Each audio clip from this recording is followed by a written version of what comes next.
Hello, everybody. Welcome in.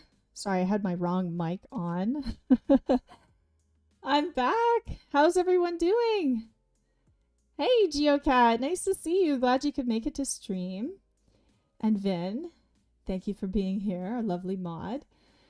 So, today's a request stream. And yeah, I just want to check if my sound is okay because I just boosted my mic. Let me know if you guys can hear me okay.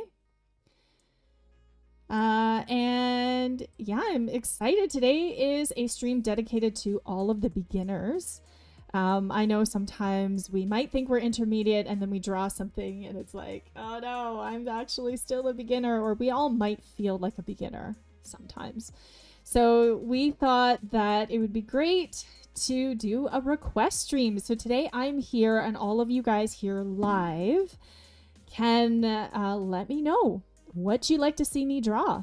Okay, so just let me know in the chat what you'd like to see me draw. Get your art supplies out. Doesn't matter what you draw with. And let's make some art. All right. Cool. So our lovely mod, Vin, I may need some help. If I miss a request in the chat, you can just let me know. Okay. And okay, so I see clothing folds, muscular forms. All right, cool. So, actually, I posted a poll and I can see that most of you said dynamic poses. Dynamic poses is something that you want to get better at. So I hear you loud and clear there. Head angles is something a lot of people struggle with as well. Perspective and scene composition, I've heard a lot from my students about, okay, now I can draw things, I can draw buildings, I can draw people. Now, how do I actually put them together in a scene, right? Like, how do I compose a scene? So you can see that I finally caught up on free read, read my first actual manga, episode 1, finished the first book. And I love the clean line art and the style of the illustration. So I thought we could do a drawing of her, maybe even with some buildings in the end, so I can show you some perspective. Some of you had said texture. Okay. Feathers and fur, arms and legs. All right. Have a hard time with shoe and foot shapes. Okay, so all of those things that you guys have said, we already have tutorials for. So you may not know, but we've been posting tutorials since I think it was 2020. During pandemic time, we made our first video. So if you haven't had a chance, you can just Google clothing folds wing canvas and you can find a tutorial on that exact subject, right? But no worries, I will take all of your requests and have them in mind.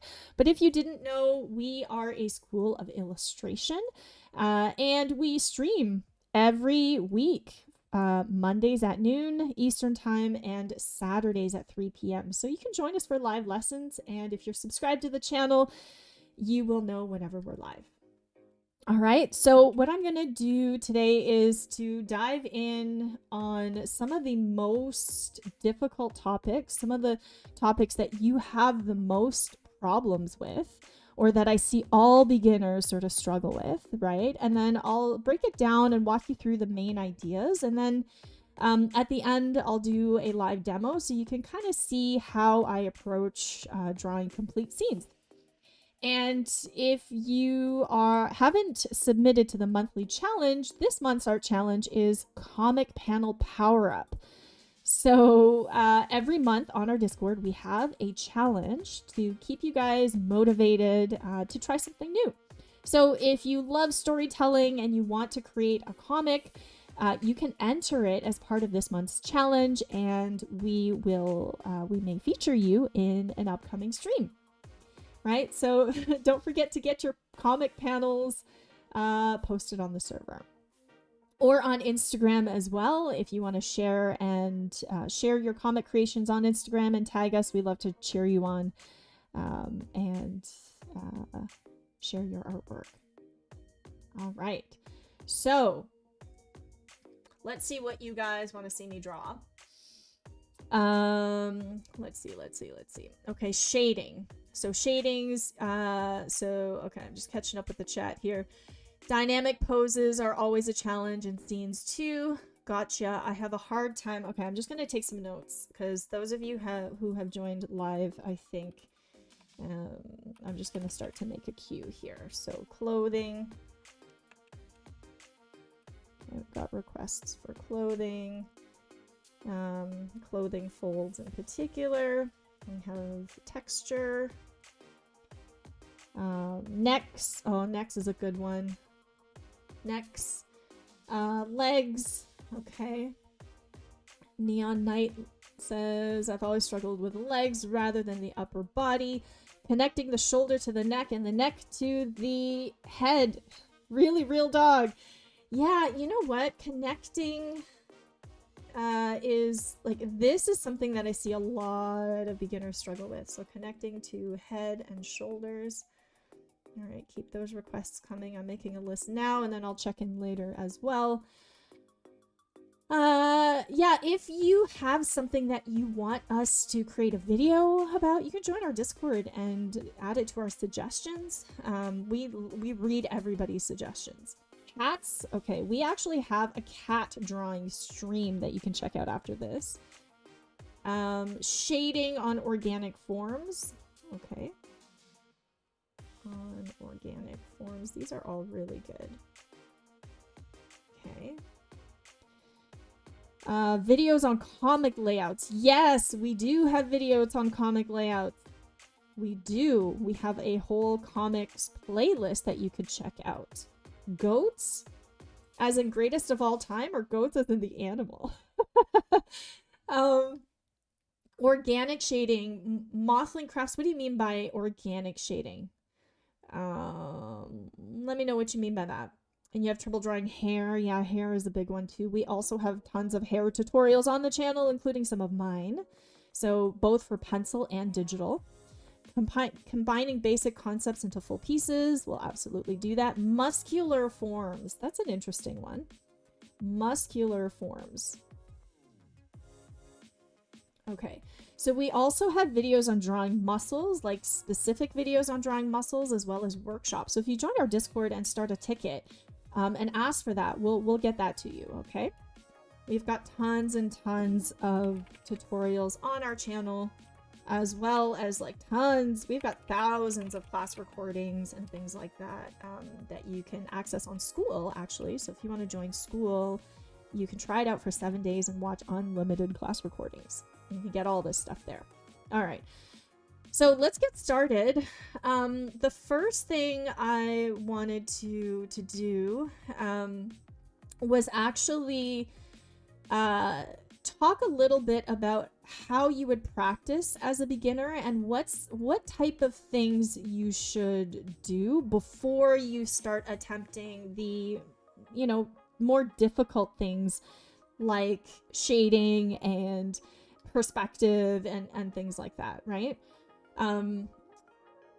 Let's see, goat animal. Okay, goat animal is good. Yeah, if there's anything we miss, absolutely feel free to tell us on Discord and we'll make sure we get that to you. Okay, you struggle with animals in particular. Cool. All right. Mothling Craft says, I mean shapes that do not have hard cutoffs. Like I can shade a square and circle, but I struggle with applying that. Okay, so shading on organic forms. So like more complex forms, not basic, right? All right, cool. Got you. Okay, so the first thing is I wanted to go over texture. So if you guys have trouble with texture, you should try this exercise, and you can always come back to the live stream and take a screenshot of this if you want to try it out for yourself. But this was a class demo that I did in Drawing Foundations where we really learned all of the different ways that you can create texture. And this is done with pencil, but you could do it digitally as well. Like you could just find a pencil tool, you know, digitally and do this same type of texture. So really there are 6 different types, ways that you can create marks, right? With lines and with tone. And so the first one that you see a lot is hatching. If you want to get better at hatching, we actually have a cross hatching stream that we did on the channel, where I drew a cockroach in Tim Burton style. So if you want to try these textures, I would definitely invite you to try this as an essential exercise for getting texture. Okay, so hatching is probably one of the hardest because really you're using directions of lines, right? And drawing a sphere is the best thing that you can do. So if you've never hatched before, hatching allows you to get really great texture, right? So you can try some hatching exercises where you kind of like start at one point, right? You start at one point and then you kind of feather it out. So this is a good way of like really practicing kind of building up your values, practicing your lines from like thin to thick, and you know, starting from one area, right? This is really good for things like hair, for fur. So cross hatching, this is really just hatching in one direction. The other thing you want to practice is kind of like starting and ending from, like starting, let's say we want to start here and we want to end here, and then we want to do consistent hatch marks, right? So the other thing you can practice is just like trying to make lines that are consistently the same width and consistently the same distance apart, right? So the first one, you're kind of practicing what I like to call feathering, right? And in the second example, you are practicing consistency. So you're practicing like getting a consistent, like getting a way of putting down lines and tones consistently. So this is really good for things like shading, because all you do if you want to shade things better is you can start using the side of your pencil, right? You can use the side of your pencil, and if you are consistent, you can build up very seamless looking shading without having to smudge, right? So this is kind of how you build up that consistency, by practicing your line art. And we're actually releasing a line art video this Wednesday. It's one of Jessie's, where she shares all of the techniques to get better at line art. But one of the things I would recommend that you try is to draw with your arm, not with your wrist. So like the things you don't want to do, for example, is I talked about this. You don't really want to like draw with your wrist as much as your arm. You want to draw with your arm. And you don't want to smudge. Don't rely on smudging to blend. Don't smudge to blend. Okay.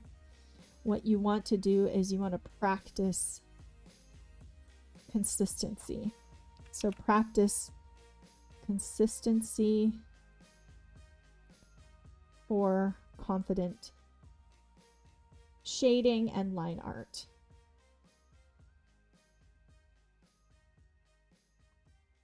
Okay. So if you can practice your feathering, practice your consistency, you don't even have to hatch the other way. Hatching in one direction is, if you can hatch in one direction, you can hatch in both directions, right?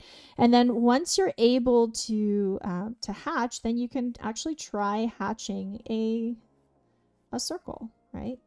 Try to make that circle feel dimensional. Try to make it feel like it's actually round, right? By using a combination of the feathering and the line art for consistency. And then you can kind of like build up to this cross-hatched circle. So I'm not turning my canvas at all, so you can see it's kind of awkward for me to draw one way versus another way, right? But cross-hatching a circle is like one of the hardest things that you could do. So if you're really good at cross-hatching, then shading becomes really, really simple, right? Okay. And then stippling is another way to create texture, right? So stippling is like actually just creating dots, right? Now, if you've ever stippled a picture, it's actually really, really, really annoying after a while. Like, it's fun at first, and then it's like, oh my goodness, this is so much work. So if you do want to create texture, it's actually better to just suggest texture instead of drawing texture like line for line and dot for dot, right? So you want to suggest. Suggesting is always better than being literal.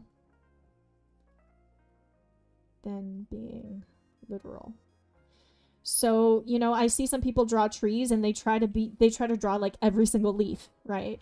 Or they try to draw hair and they're drawing every single strand of hair. Well, that is not actually helping. It's actually being very literal, right? So if you look at even this cartoon of Frieren, right? You can kind of see how simple the hair is. There's no line in here that is like too much, right? Every single line here has a purpose. And look at how simple the shading is. Like, this artist is not drawing every single strand, right? I mean, there are some panel comics where the hair is like flowing in the wind and it has a lot more detail, but really simple is better. Simplicity comes first, right? Like, simple is always best. Simple is better. Okay. All right. So can you scribble? Yeah, you can absolutely scribble. So scribbling is a really good way of creating texture, and I'll kind of show you. I have some examples here. Just put this up at the top. So this is an example of a demo that I did in a drawing foundations class. And you can see that the goal of this exercise is just to focus on one shape, but create different textures. So this is something that you can try if you're a beginner and you want to try getting better at drawing texture, right?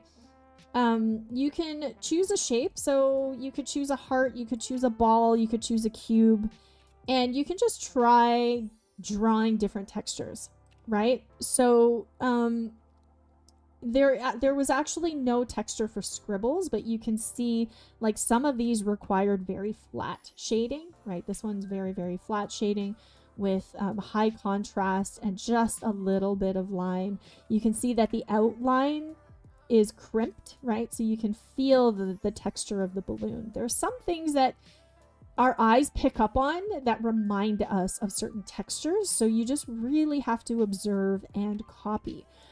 If you don't draw from references, you should start drawing from references. There is no shame in using references. In fact, all professional artists use references because there's always going to be things that we're unfamiliar with, right? So always, always use a reference. Don't try to be a hero and draw from your head. You can do that when you're really, really good and familiar at drawing and you know your art fundamentals. Then you can just like strictly draw from your head and make things up, which is really, really fun. But as a beginner, you really want to start off by copying, right? Copying from photographs, doing master copies of famous artists that you really, really love, right? Don't take credit and post it as your own artwork. That's not what you're supposed to do. But if you do end up posting it, definitely credit the artist and say this was a study I did after them. Whenever I see somebody studying my work and letting me know, like, I'm always so flattered. So I would definitely suggest doing some of these exercises. So the first thing we could do is we can actually draw the texture of water, right?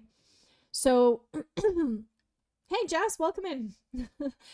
um, if you guys want to try a different a texture exercise, what we can do is try to draw liquid. Okay, let's try to draw liquid because that is a texture that is very high contrast. And it's also a very, very often requested stream topic. So let's say we look up water droplet. So the first thing I would do is I would go on to Google and I would search for water droplet, right? Typically I like to use images that are photographs instead of drawings because, you know, drawings can be incorrect, right? Whereas if you take it from photos are a lot more correct in that sense. So let's say we want to take some water droplets, right? So what I would do here is I would just take I would just like copy this image and bring it into my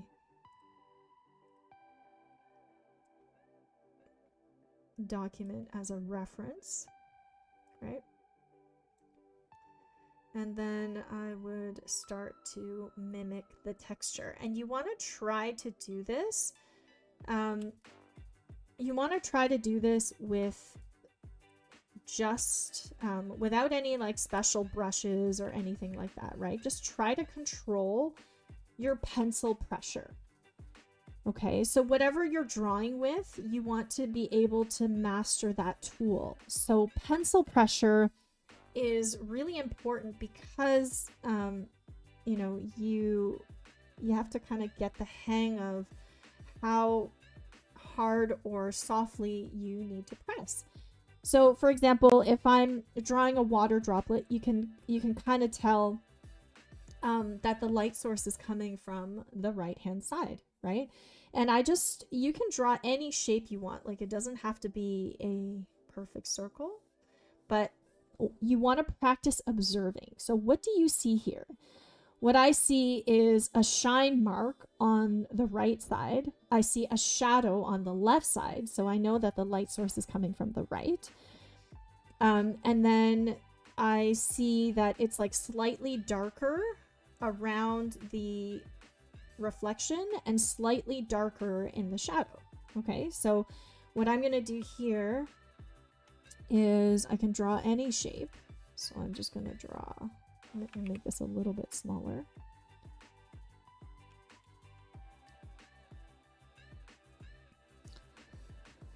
Hey, HalfPiece88, welcome. This is a request stream. So we're drawing whatever you request today. I'm starting off with textures because textures is something that was requested in the poll, and I want to make sure that I cover that today. It is a beginner stream, so just keep that in mind. Okay, so let's draw a water droplet together. First of all, you can make it any shape you want. And then second of all, we're just going to practice observing, right? So the shadow is going to be on the right hand side. So we're going to make the shadow side a little bit darker. It's not necessarily that you have to copy everything word for word or line for line. It's more so that you are observing, like, what are the physics of a water droplet, right? What does the light do when it shines on it a different way? So you can see whatever shape you have, it's going to be darker on one side. So right now I'm just using a simple pencil tool on KRITA, which is a free program. And I'm just trying to draw in the shadows on both of them. You can see that on the side that the light is hitting from, right? There's no real line on that side. In fact, it's actually just shadow. It's a little bit of the shadows that cause the reflection. So now what I'm going to do is make my brush really big. Actually, before I do that, I'm going to sketch in the shape of the highlight. So I'm going to sketch in the shape of the reflection. Remember that the shape of the reflection is going to follow the form. It's going to follow the contours, right? Okay, so there's a reflection, and then I'm going to make my brush really big and start to maybe also reduce the opacity, right? And then I'm going to start to shade it in. So try to shade it in just like you're shading with pencil if you're doing it digitally. See if you can get the same type of effect, right? You might need like a really, really big brush to help you shade so that you don't get those little lines, right? For me, it's actually much easier to do it traditionally, but if you have to draw things manually, right, you can kind of see how you might have to shade it. So I have to create values around this reflection in order for it to have the contrast that I desire, right? So again, if shading with this tool is really difficult, you could try something like a pastel tool, right? Like finding the right tool can also make a huge difference. Like the pastel tool allows me to shade a lot faster than the pencil tool. And the pencil tool is better for things like drawing or drawing lines, right? So this is kind of how I would build that out, right? So right now I just switched to, what is this tool? It's like a chalk pastel, chalk grainy. I really love this tool because it allows me to shade in a really subtle way.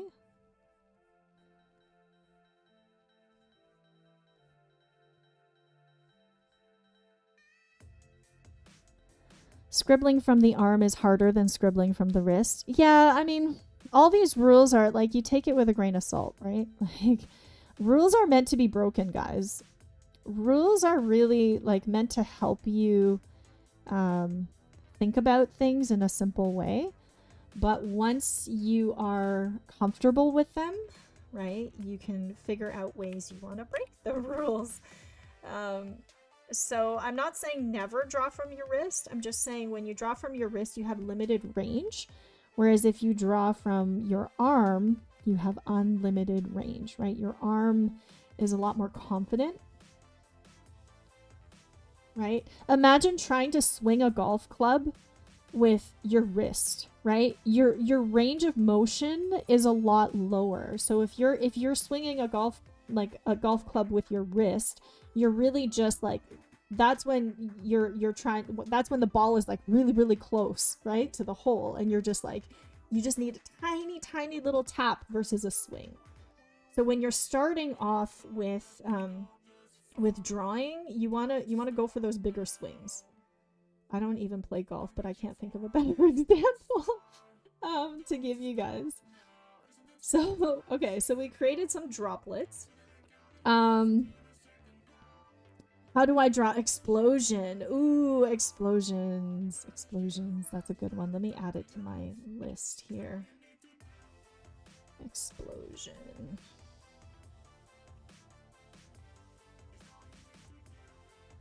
Hang on, I gotta add it so I don't forget. Okay, this is really good. Okay, so let's say that I want to draw, I'm just going to draw one more texture. So I think one of the textures that is requested a lot is wood texture. So how do you draw like the texture of wood flooring? Right? Let's say you're drawing a scene and you need to draw some wood texture, right? So I'm trying to find an image that's not AI generated. Just give me a sec. Okay, so the first thing when you're studying anything is to get a reference. Okay, so here's the wood floor reference. So let's say I want to draw the same shape, right? So let's say, let's see here. I'm gonna go back to my pencil tool. And I'm going to draw the same shape, but now I'm going to create the wood texture in it, right? So I'm going to draw this bean shape here.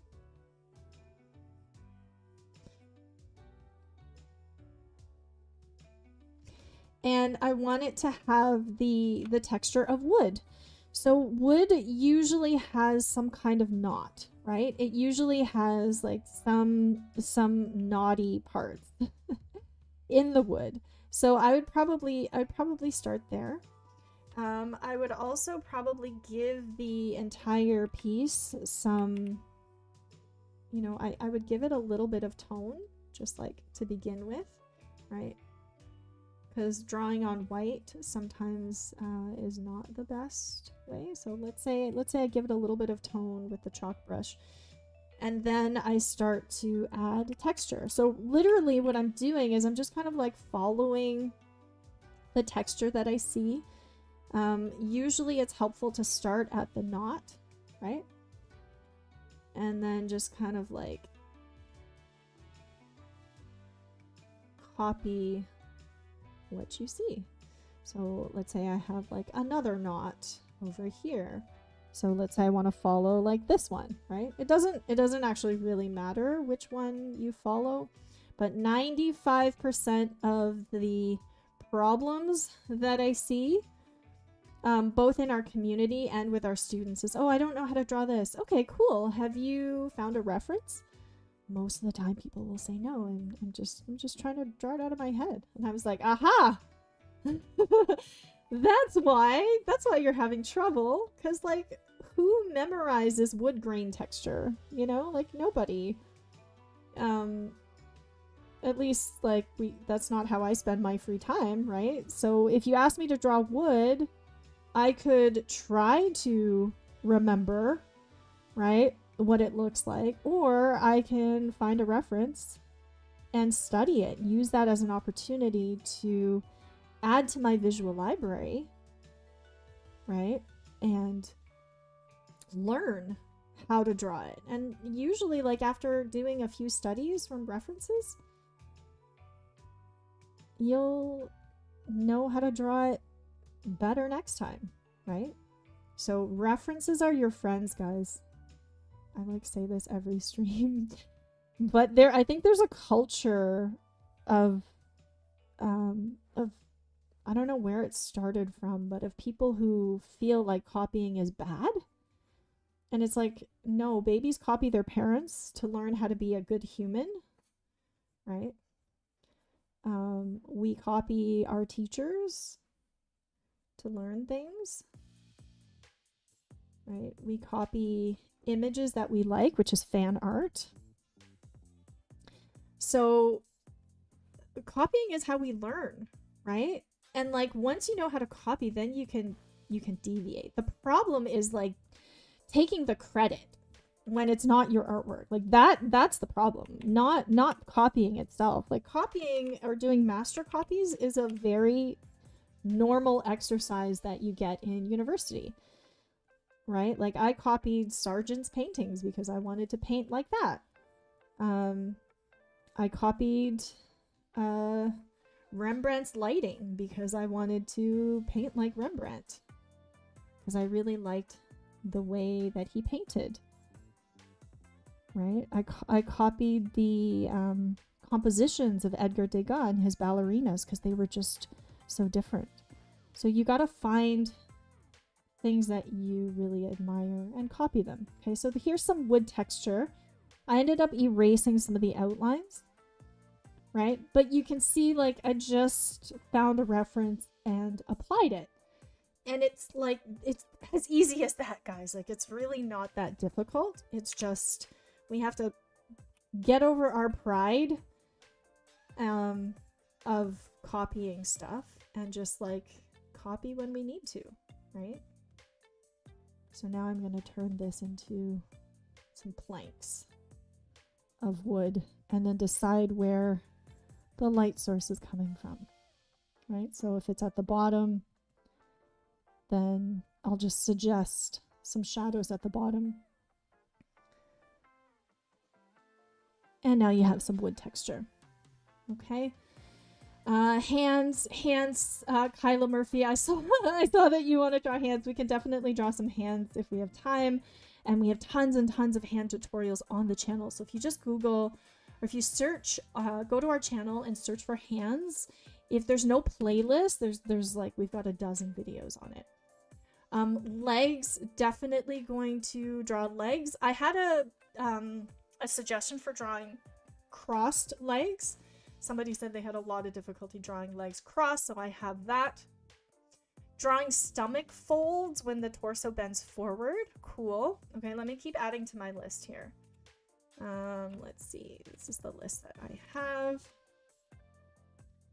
So let's keep adding to it. So we got legs. I already have animals like birds and cats. Yes, we have tutorials on both of those subjects. Forearm muscles, we have a video on that topic. Fog. Ooh, fog is a good one. Fog. Okay. And yeah, lovely wood beam. Thank you. Yeah, so like I said, you can create texture studies very easily. You just literally need to pull up a reference and study it, right? Like there's no magic sauce or anything like that. It's just finding a reference, and not enough people are finding references. And that is like the single, if there's one takeaway from today's stream, is find references, guys. Okay, find references. It's going to help you a lot. So, okay. So the next thing I wanted to draw are legs, and specifically crossed legs. So I have already found references, and so that you guys don't have to. But let's draw some legs together.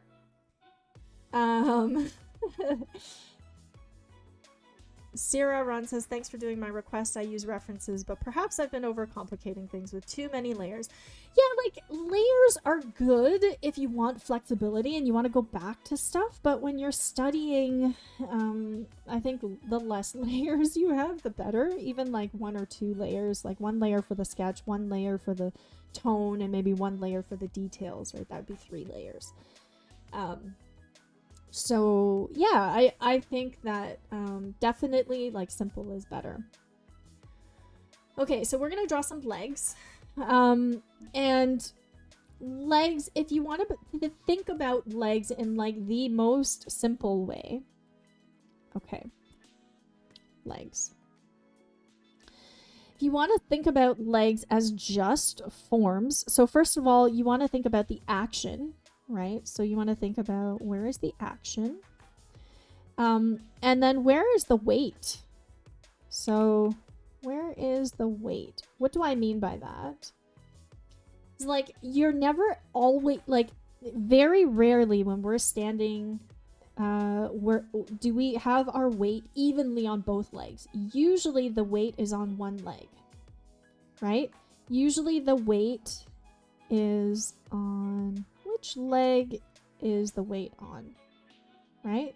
That makes a big difference because one leg is going to be the weight-bearing leg, and then the other leg is going to be the support leg. So in a cross leg example, right, the leg that is underneath the leg that's on top of it is the weight-bearing leg because it's bearing the weight of the other leg, right? So this is really important to know.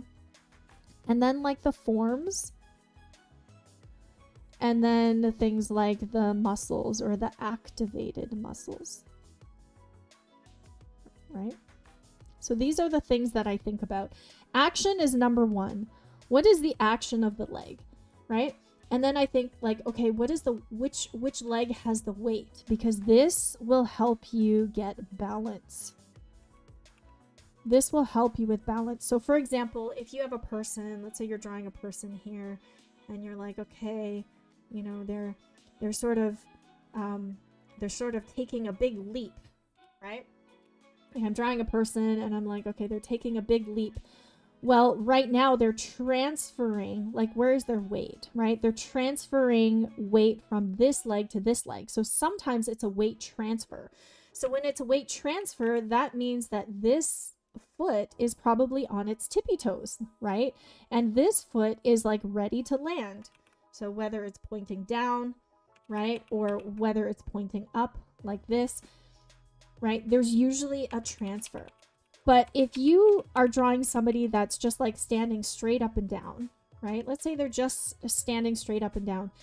You still want to know which leg is the weight-bearing leg, right? So for example, let's say they're standing like this, right? And you're drawing in their body. So let's say that's their torso. This is the pelvis. And then you want to start drawing in the legs, right? This leg here, right, is the weight-bearing leg because it's the closest leg to the weight of the head, right? So if this is where the head is and you draw a line all the way down, usually the weight-bearing leg is closer to that line, right? It's closer to the middle that balances out the head. The other foot is more of is just like more casual, right? This foot is a little bit further out, right? So it's like the main foot here has the main leg has the balance, and then this leg is not the weight-bearing leg. This helps you think about balance. And a lot of people do not think about the weight. And it's so obvious when I see a drawing, I'm like, wait a minute, which leg is the weight-bearing leg? Right, and let's say we have the arms like this. So when you're drawing people that are seated, right? When you're drawing somebody that's like sitting down, it's less like, it's a little less obvious. So if you're drawing somebody from the front, let's do the front facing one first. If you're drawing somebody from the front and they're in a seated pose, there's not too much action. So what I might do is just kind of like draw in their head to their leg, right? It's just kind of going straight down like this. And the reason why I draw the top and the bottom is because then I know how to divide things up. So where is this line of the leg, right? Where's the top of the leg? Would you say that it's closer to the top or closer to the bottom, right? Okay, it's closer to the top. And you don't need to measure, you just need to eyeball. Okay, so that's where the leg is. And then what about the shoulders? Are the shoulders tilting this way or are they tilting this way, right?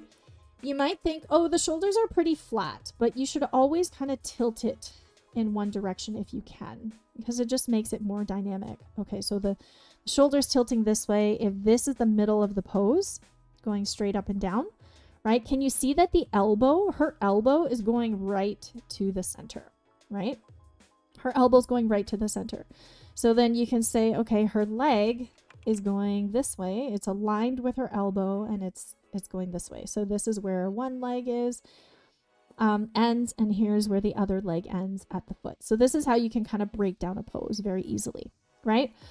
And then, so this is the center line. And then you can say, okay, well, this arm is coming straight down, right? And then her hips are kind of like around here. So this is for somebody who's never really drawn before. This is how you would map out the body so you get accurate proportions, right? So if you think about a hip box, right? If you think about a hip as a box, right, from the front, it's tilting backwards. So it means that from the side, it tilts backwards like this, Okay, so you see a little bit of the top of the box, right? You might see a little bit of the top there of the box. But because her legs, she's sitting down, right? The box is actually now doing this, right? So what you're actually seeing is the bottom of the box. So in this pose, you're seeing the bottom of the hip box instead of the top of that hip box, right? So it's easier to actually just draw where her legs begin. So you can kind of see like one leg begins over here and then the other leg begins over here.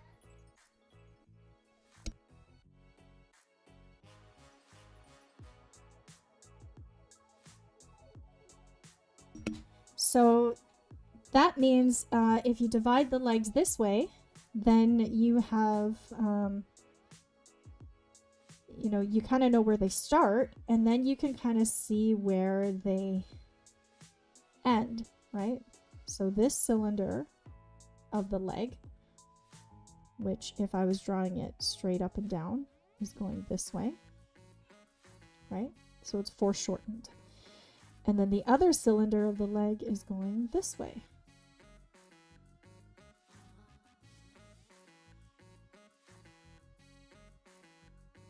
For example, okay? And then the foot, you can like just draw in the shape of the foot. Like this. Okay? And then the same thing, you would draw in, okay, so where is this knee coming down? You can just draw this in as a shape, right? And then you can see, okay, this leg goes underneath.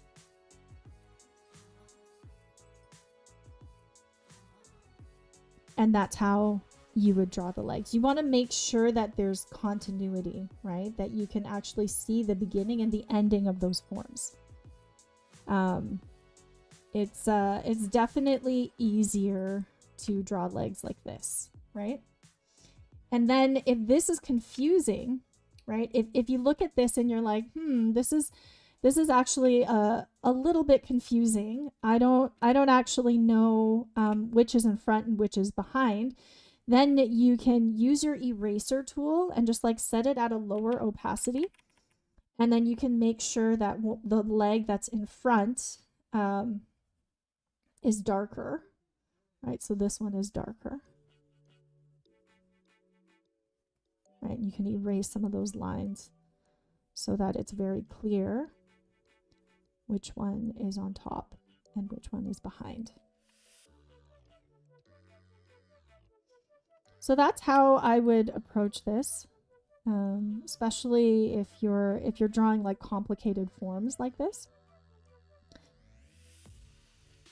Phantom1542 says, may I ask how to draw wings on humans, like angel wings, and the way some angels are depicted to have 4 wings? We have so many, we have so many wing tutorials on the channel. If you haven't seen them, definitely just you can just search winged canvas wings for winged canvas wings tutorial and you will find them.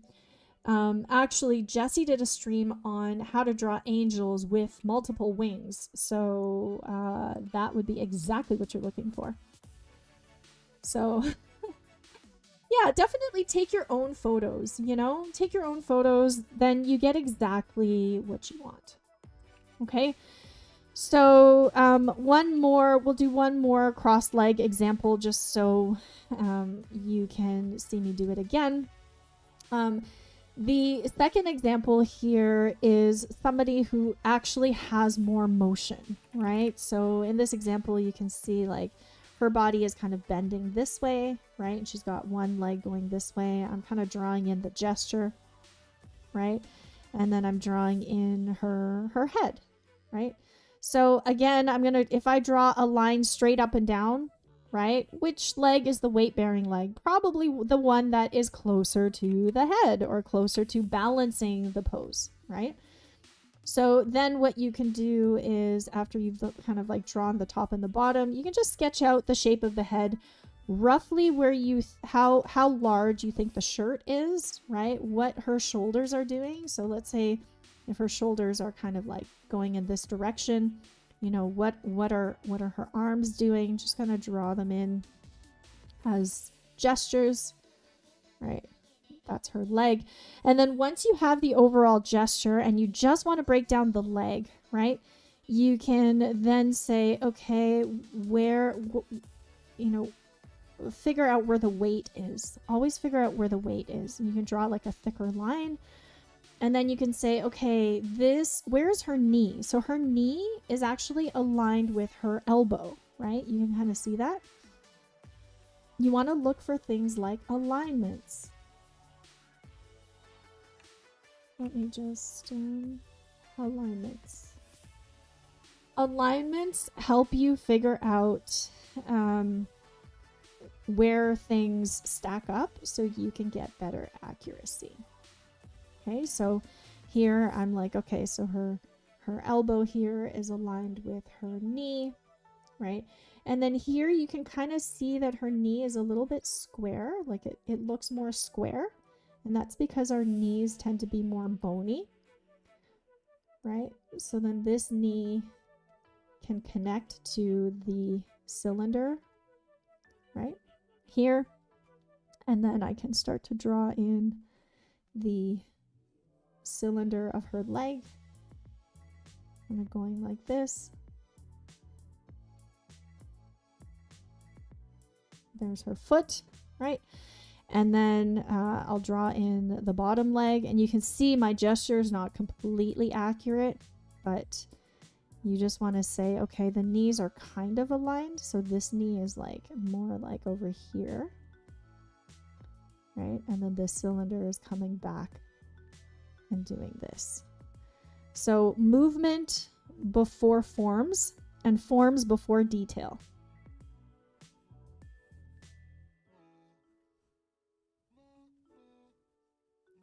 So if you are having trouble drawing knees, especially drawing like legs and human anatomy, I invite you to look up the GSL method. So the GSL method stands for gesture, shape, and line, which is basically movement before forms, before details. Okay, so to break it down for you, you can use the GSL method to draw anything. Plants, explosions, anything, really. So if you wanted to use the GSL method to help you break stuff down, think about the movement. So let's take Rwand 5058. When you say, how would you explain how to draw a cherry blossom tree with a simple type of tree, right? Trees you can also use the GSL method for. And if you just search on our channel, you search for tree tutorial, we have a tree tutorial where we can show you exactly how to do that, how to draw trees, because they're very, very similar to legs, right? And you can also follow the GSL method. So what are the differences between proportions of the arms and legs? Says the D Cowboy. And how do I find the middle of the waist, and which body part do I use for the width of the head from the front and side? Okay, there's a lot of questions in there.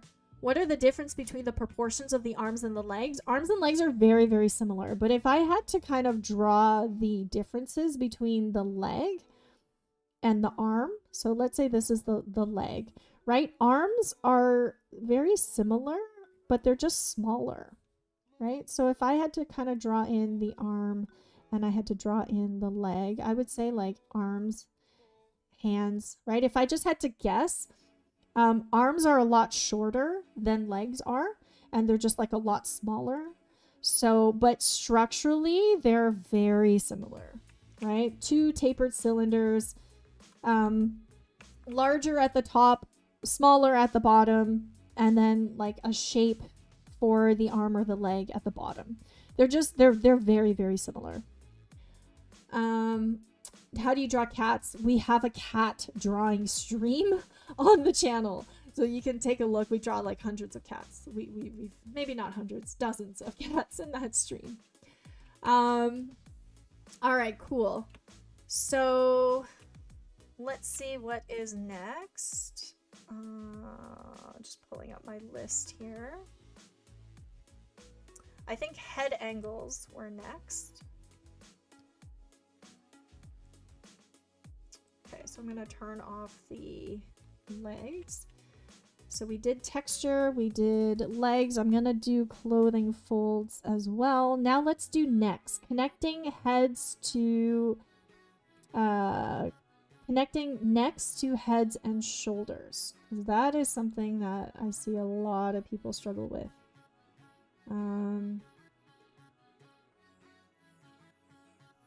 Okay, so 1 second. I'm just gonna move my notes because now I have too many layers.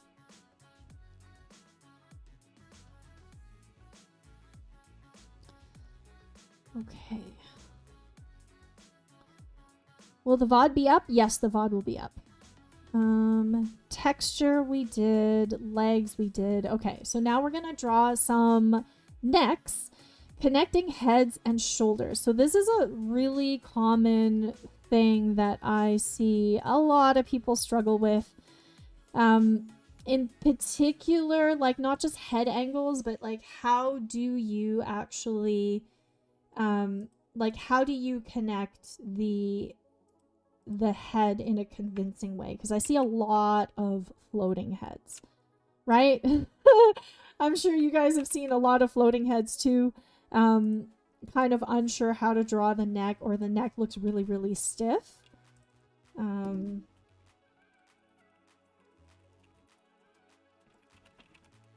Just taking a minute here to rename all my layers so I don't get lost. Okay, so let's talk about head angles here. So I had a reference prepared to kind of show you how to draw heads at different angles. Now I've drawn a lot of heads, so I don't actually need the reference. The reference is more so that you guys can see what I'm drawing. But let's try and analyze how these heads connect to the shoulders and how to make it look a bit more natural, right? Let's make it look a bit more natural. So, first of all, let me just remove these notes. Okay. So let's just start by drawing a few heads. We're not going to go into too many details. We're just going to focus on how heads connect to the shoulders via the neck. Okay. So when you draw a head, I usually kind of draw a ball and shield, right? So let's say I draw my ball here, and then on top of that ball, I draw the center line, and then I usually double I usually take like the width of, or half the width of the circle, so the radius, and then I would move it down here, and then I would draw in the bottom of the jaw, right? And for some people it's longer, some people it's shorter. Typically older people have longer faces, younger people have shorter faces. So if I was drawing like an adolescent, or if I was drawing like a very stylized anime character, right, their heads might be shorter, right? So this is more like youth, maybe like anime, right? Whereas this is more like adult, realistic. So once you draw in the head and the center line, then what you want to do is draw in the neck. Now, a lot of people will say, okay, well, the neck just does this, right? It's like this. And that's true. It does. From the front, it goes straight up and down. It's hard to see actually what is wrong with that. And there's actually nothing wrong with it. It's just if you're drawing a head from the side, that's when you start to see the necks going backwards. And I'll talk about that in just a second. So if you want to draw a neck, you want to think about, is it a female neck or is it a male neck? So generally, more testosterone. Testosterone. Did I spell that right? More testosterone equals thicker neck. Okay. So if I'm drawing somebody who is a bodybuilder, right? They're going to have an extra thick neck and possibly even thicker than the head. Yeah, you heard me right. Even thicker than the head. So if I was drawing somebody who is like a bodybuilder, right? Their neck might do this, right? Adam's apple, big muscles. Woo, like this, like big muscles, and then deltoid, right? Like big. Now, now if I was drawing somebody who is not a bodybuilder and just like a regular guy, right? A regular guy. I'm thinking about like my husband, right? He's a regular dude. He's got like a thicker neck, right? Thicker neck. And then I would say like his shoulders are more like this, right? So generally speaking, if we look at these two examples, you can kind of see that one of them is super exaggerated, right? We're just kind of talking about males here for a second. And I'm going to move these over.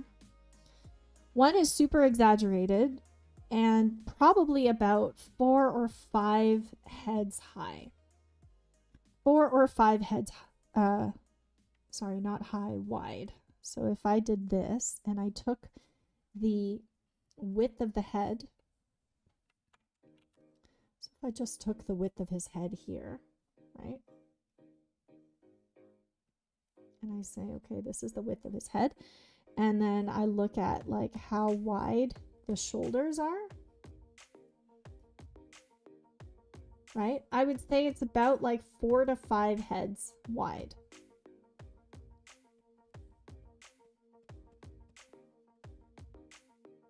Okay, now this is extreme, right? Like if you're drawing the Hulk or something, or if you're drawing as somebody who's like a bodybuilder, right?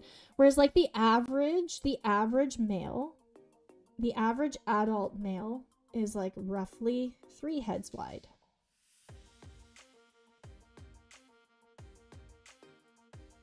Okay, so this is the average,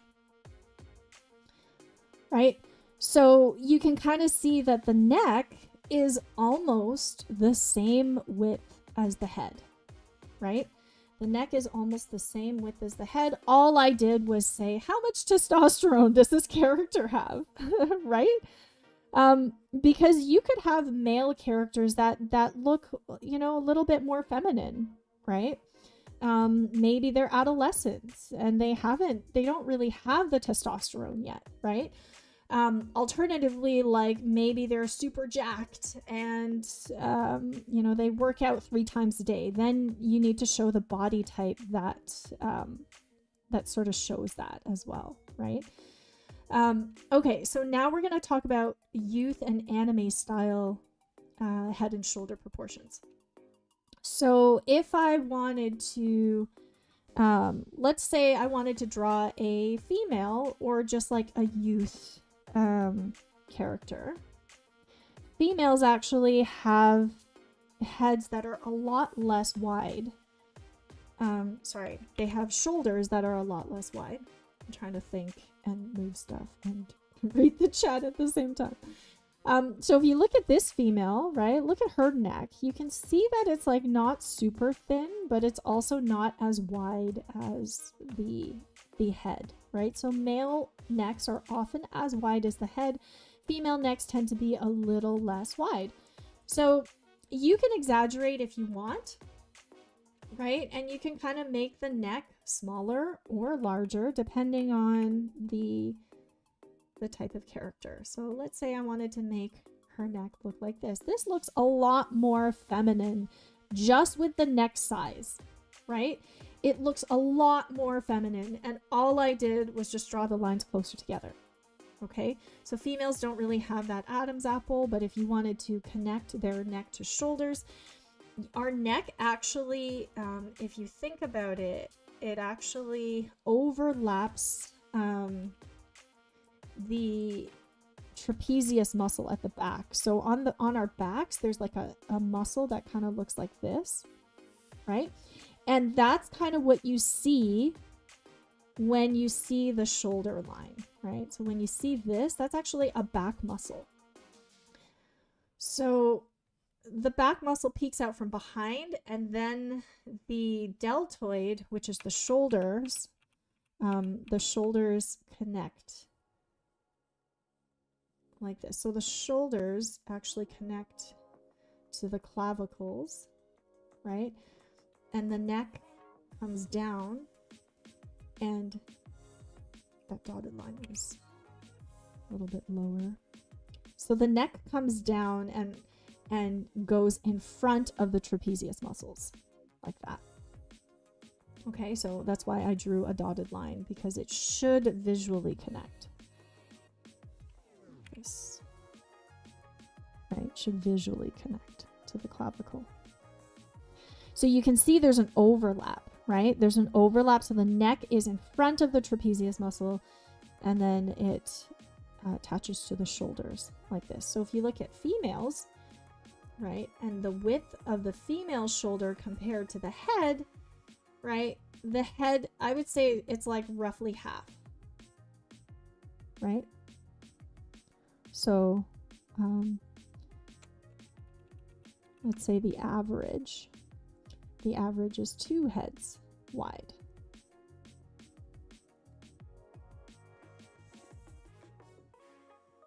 Right? So that's kind of how you would think about that. Nick Patton says, can you explain how to draw a dragon? Sure. If we have a few dragon tutorials on the channel already, including how to draw like dragon-born legs. So we have tutorials on that are much faster. Yes, there is a video. And a lizard and bat. We have a gecko drawing. I know it's not exactly a lizard, it's an amphibian, but it's very similar. They're all very similar. You just have to learn how to draw anatomy. Ring Draws 202. Can I please know how to draw noses and full body proportions correctly? Absolutely. We do have resources on the channel for those as well, but I will add it to my list and we'll see if we get there, because I know a lot of people have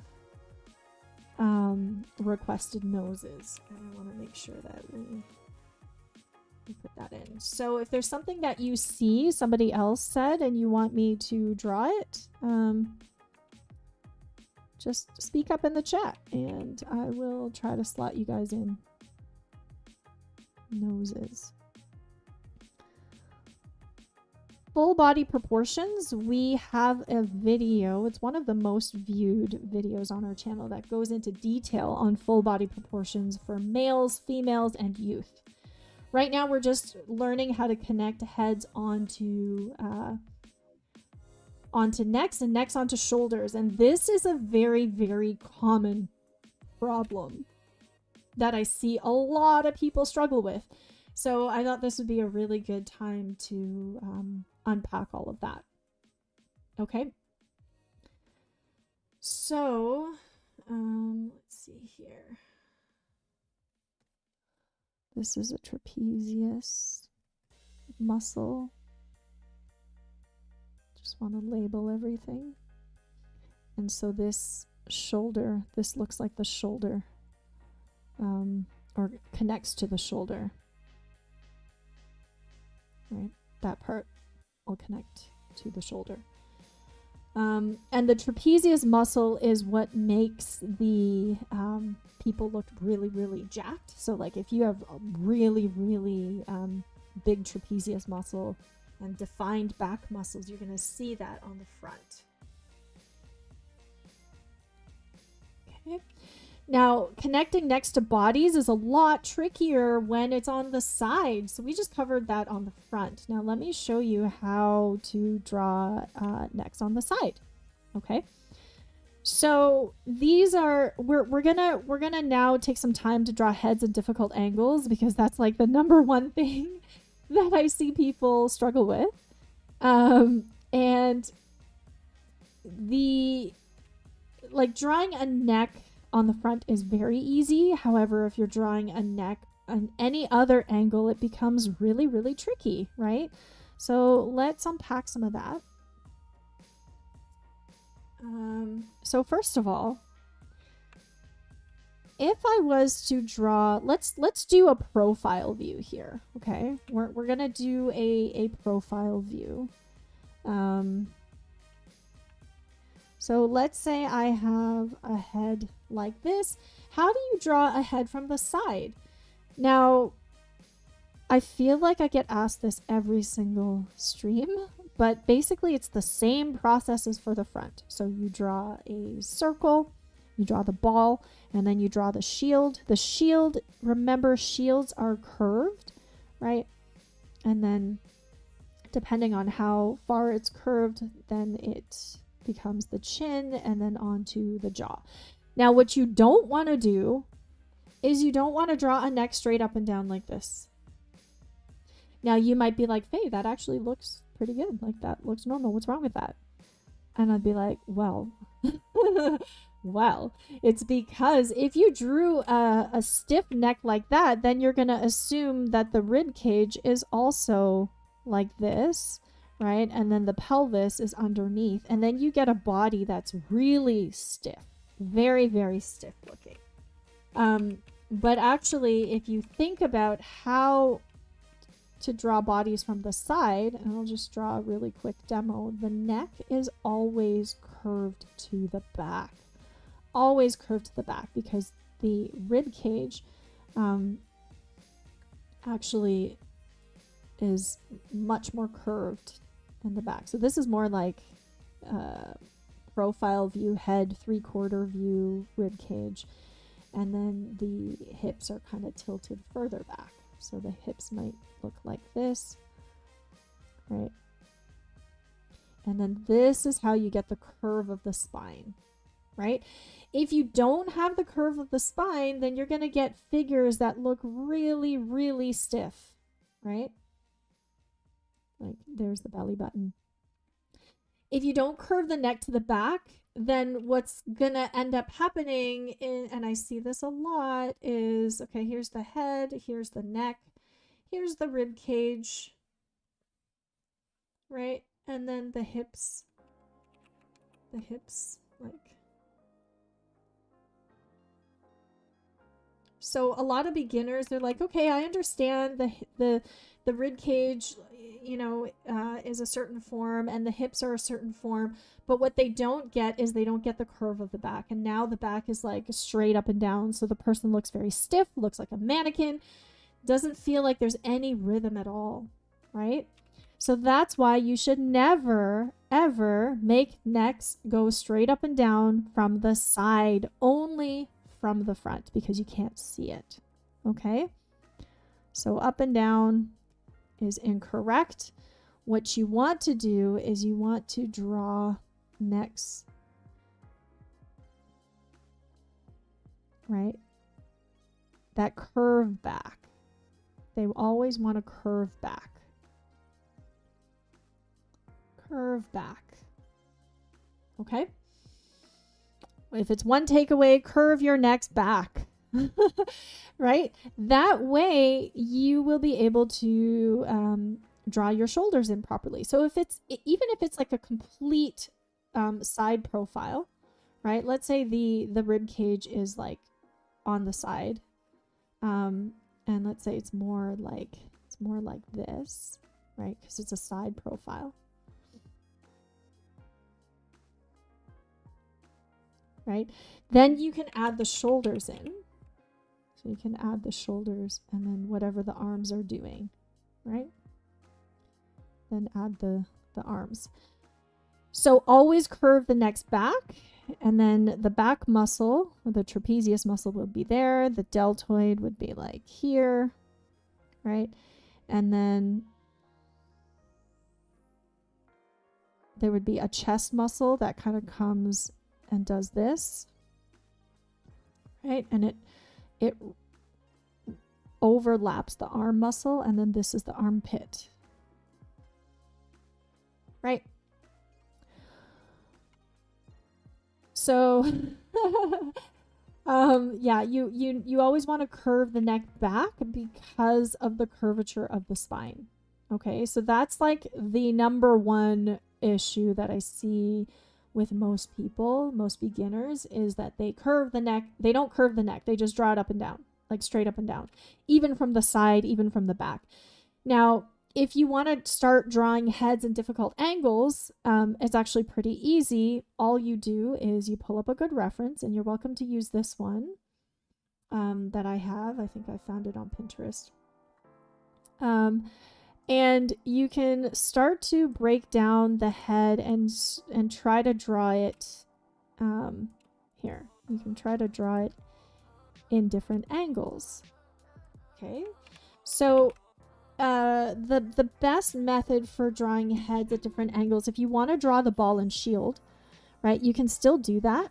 But for example, if you're drawing a head facing down, you can kind of think of it as like a piece of paper, right, instead of a shield.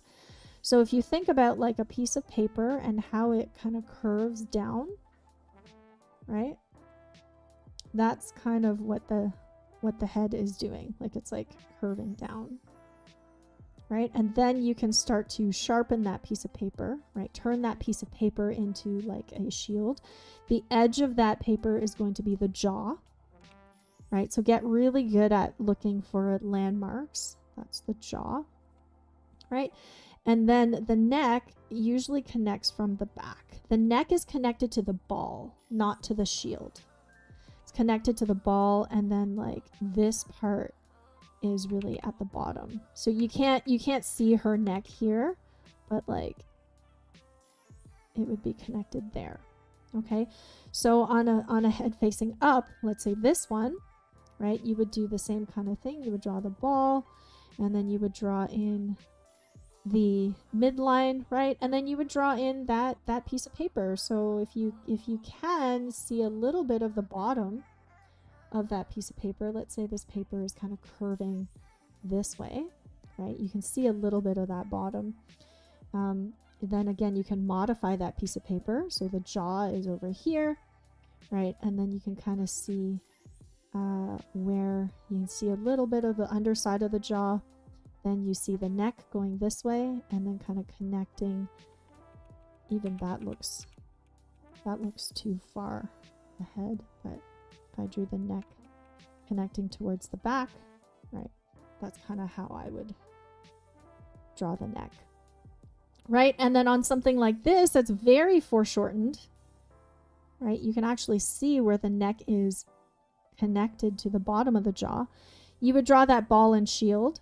But here the shield, or that piece of paper, is like all the way up here, right?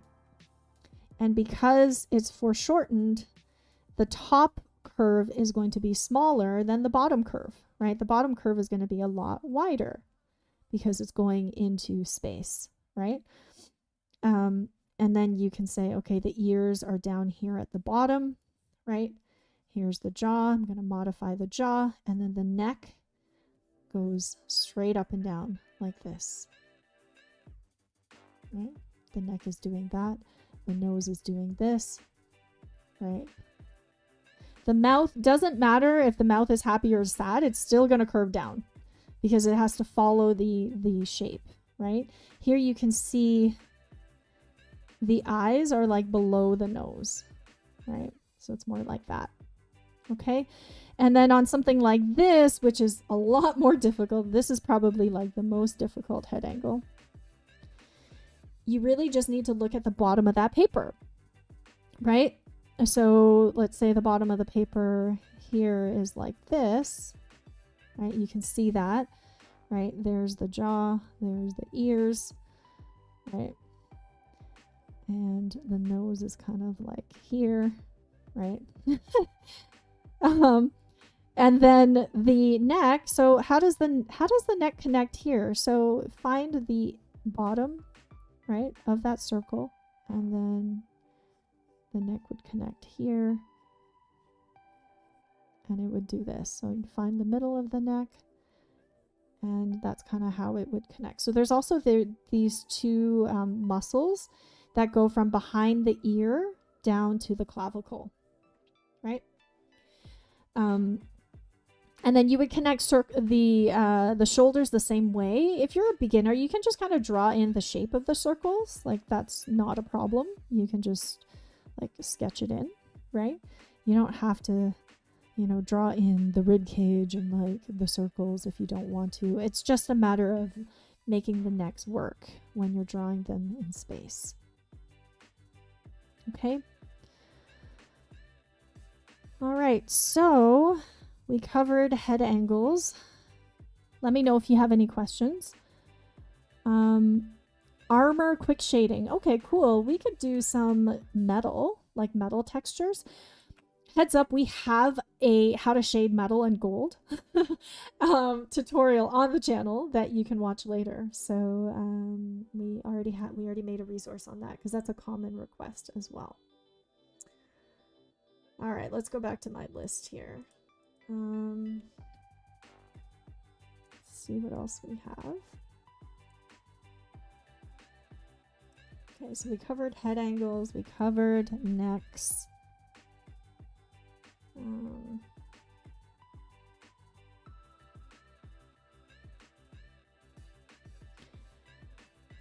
Cats, we already have a video on, but I'm happy to draw a cat and do some shading. Let's try to do a cat and some shading on organic forms and some texture, right? Yeah, that's a good one. Okay, let's do a cat. Right now, all I did was I looked for a, let's bring this back up. So I looked for a cat jumping. Okay, so I just want to draw like more of an action pose just to kind of break it down. So if I go in and I want to find like a playful cat, maybe one that's jumping or leaping or something like that, that has a little bit of texture to it. So let's do this one or this one. That one might be a little better. Okay. So cars, I actually did an entire stream on drawing cars. I drew a DeLorean. I drew a monster truck, and I drew a Honda Civic. And we made that into a video, so you can see all three summarized.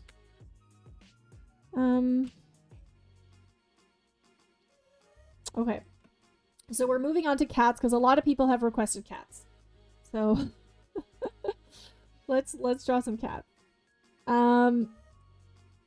Okay, so if we're gonna draw cats, so here we're going to draw texture, we're gonna draw organic movement, or sorry, organic shading, and we're gonna draw a cat in motion. Okay. All right, so to draw a cat in motion, the first thing I would do is draw the movement, right? So if we're going to use the GSL method, we're going to draw the gesture of the cat first. So I'm just going to choose a lighter gray so I can keep this all on one layer. So let's say I try to sketch out the cat. I can kind of see like the tail is going in this direction. The legs are kind of doing this, right? And it's kind of, say it's kind of doing this. Let's just say that's the overall gesture. You can see it's not very accurate at all. It's more so just like drawing in the movement. Okay. And then what I'm going to do is start to break it down into forms. So if you're a beginner and you just want to stick with shapes, you can start to like draw in the cat's face. So anytime you're drawing an animal that has like a snout, right? Think of it as like a cup, or like a little cup, right? Like a cup shape onto a ball, a cup on a ball, something like that, right? And then this cat's head is actually pretty square, right? So if you want to make it a little bit more square or modify those forms that you initially drew, that's always a good strategy. And then I would try to like connect it. So I would say, okay, right now I'm just drawing in shapes. So let's say that the body of the cat is very much like a tube, right? Very much like a tube. Usually there's like a rib cage and hips, but in order to simplify, you just want to draw the most simple shapes that you see, right? There's a tube. And then you can kind of draw in the legs, right? So this leg is kind of coming out like this.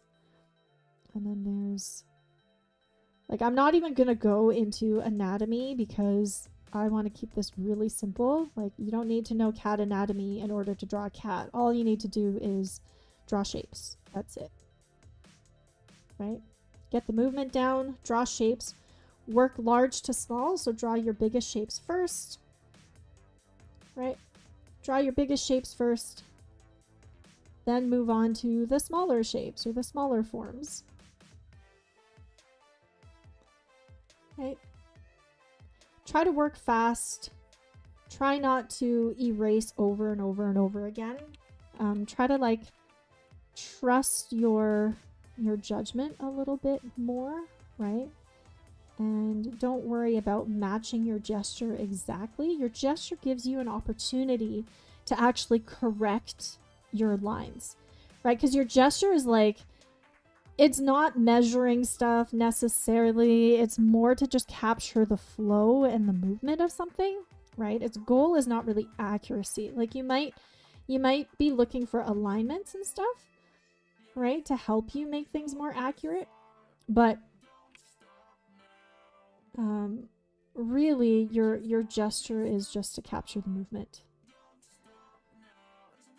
right? And then you're kind of working in backwards. So now I've got ear. Right now I'm thinking forms.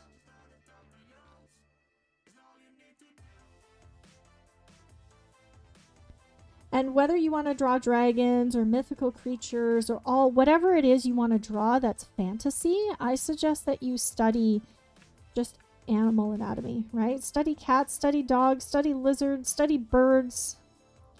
Because mythical creatures are based off of real creatures, right? And so don't get too carried away initially about like, oh, it's got to have wings and it's got to have this or that. Well, study real animals and then figure out how to combine them. So yes, you will need references even for mythical creatures. We do mythical creature design classes all the time in various classes, from like drawing foundations to cartooning and anime to digital art. Like in all of our classes, we'll do some kind of mythical creature design since it's so popular. And in most of the classes, we base it off of actual anatomy, right? Like you can see somebody asked how to draw fur, right? How to draw fur, how to draw hair. You can see I'm not drawing it everywhere. I'm basing the fur off of my lines of movement, right? So the parts that actually have texture is not everywhere. Here, a little bit on the back.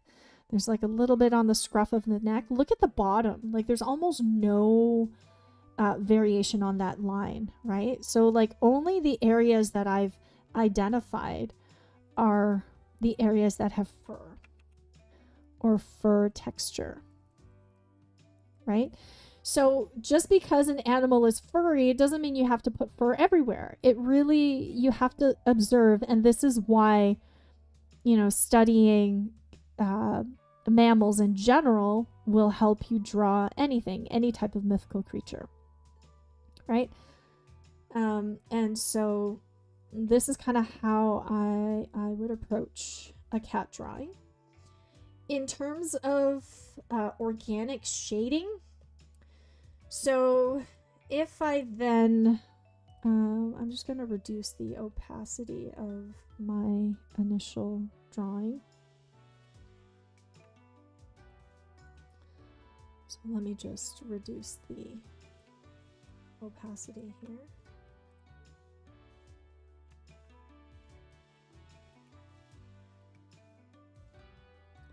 And then I try to, oh, I have to take it off of this layer. Hold on.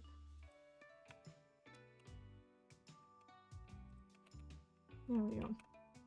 Okay.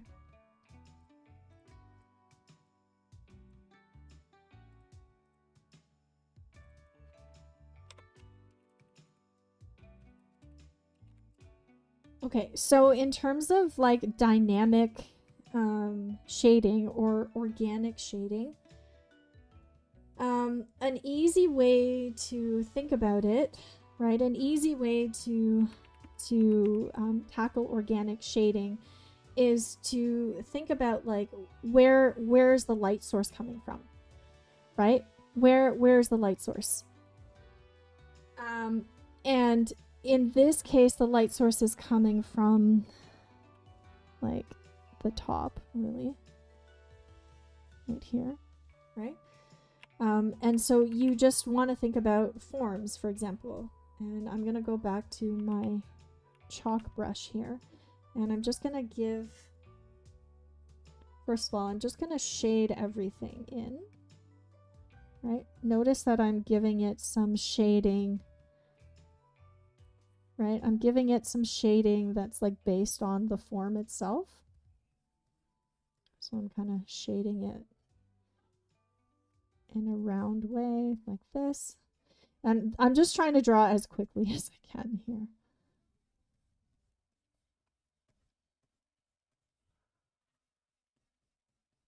So really trying to draw quickly.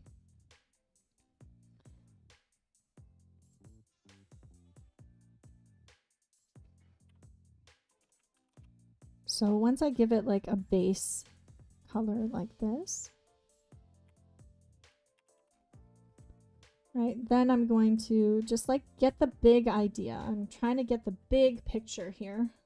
And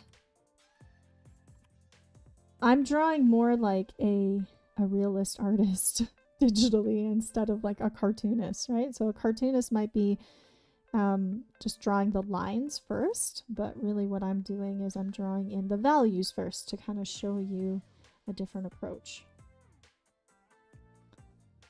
Okay, so now I'm just kind of like building in the values.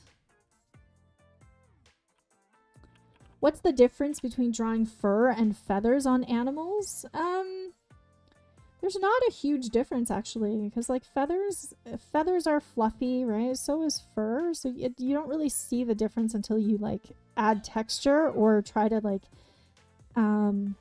go a little bit closer, right? Like if you do a close-up, then you're gonna see it. But really, like what I'm trying to do is just capture like what's in front, what's behind, and then start to add in a little bit of this shading here, right? So you can kind of see like I'm really just trying to, first of all, shade in the direction that the form is going in, right? So I'm using a big brush. I'm not focusing too much on the details, but I'm really trying to focus on the pattern, where most of the darks are, where most of the lights are, to show you how I can draw something really fast.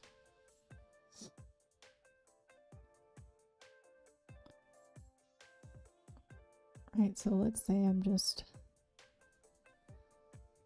focusing on values. Right, so typically like the legs and the arms are a little bit darker.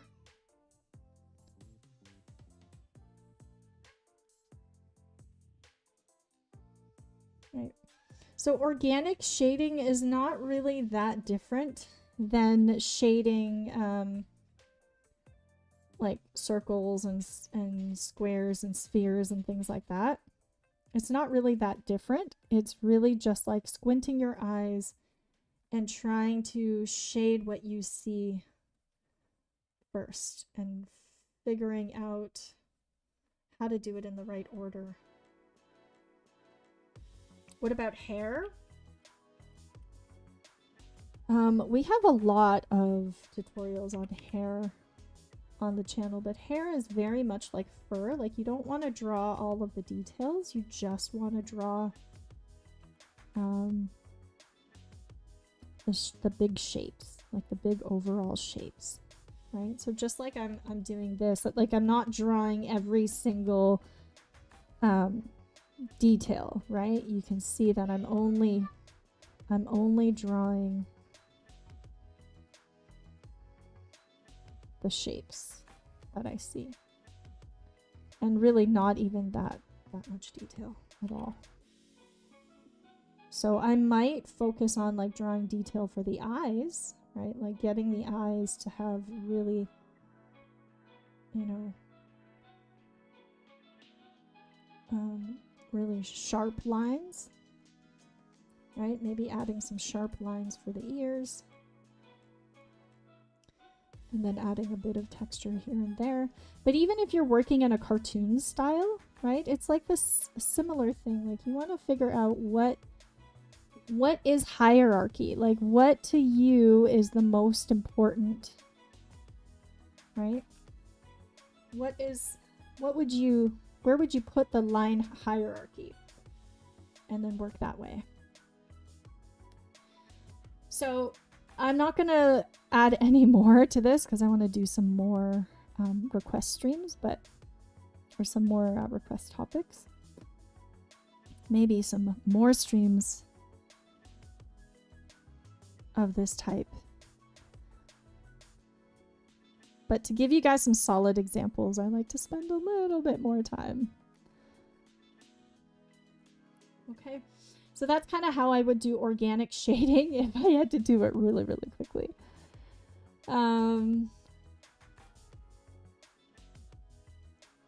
Okay, how to design adoptables. That is that sounds like a character design topic, which is really interesting because we do have character design streams on the channel.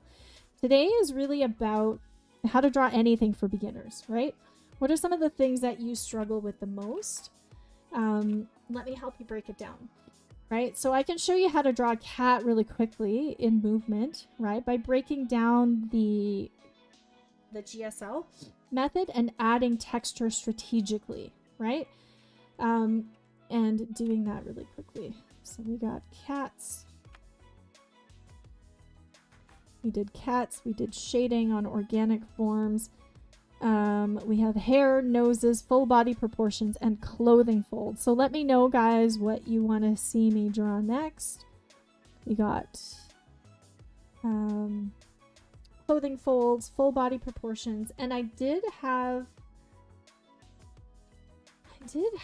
this screenshot.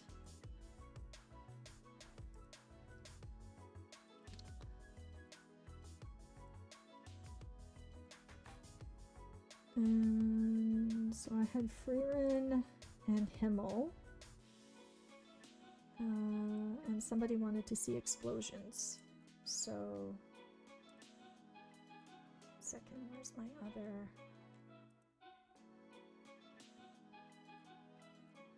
Face here.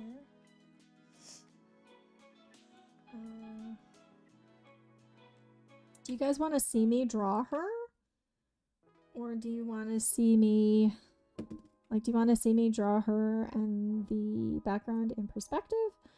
Or do you want to see me draw like an explosion? Or do you want to see me draw... Where's my request notes? Okay.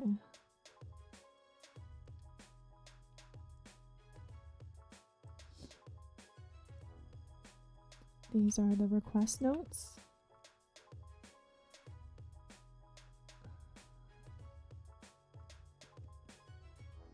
Explosion. Maybe we'll draw an explosion. Yeah, we can definitely draw, cover a few suggestions by drawing her. I also have one other screenshot that I prepared of Himmel and Freerin. And this one has kind of like a blurred background, and it has her drawn from the side. So I can either, you know, show you guys how to draw anime faces, right? Like within a scene and such like this, or we can draw an explosion. So let me know, guys. This is what I had prepared before, but since you guys are all here, I would rather take your requests. And so let me know. Let me know what you want to see me draw. I'll just give you guys a minute.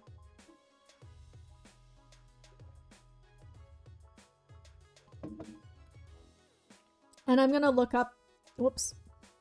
I'm going to look up explosions while you guys are, let's see.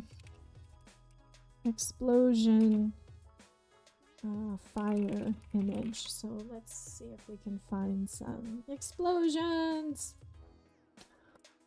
Oh, these are really cool. So usually, of course, you would want to find a reference image, right? Because explosions are really different.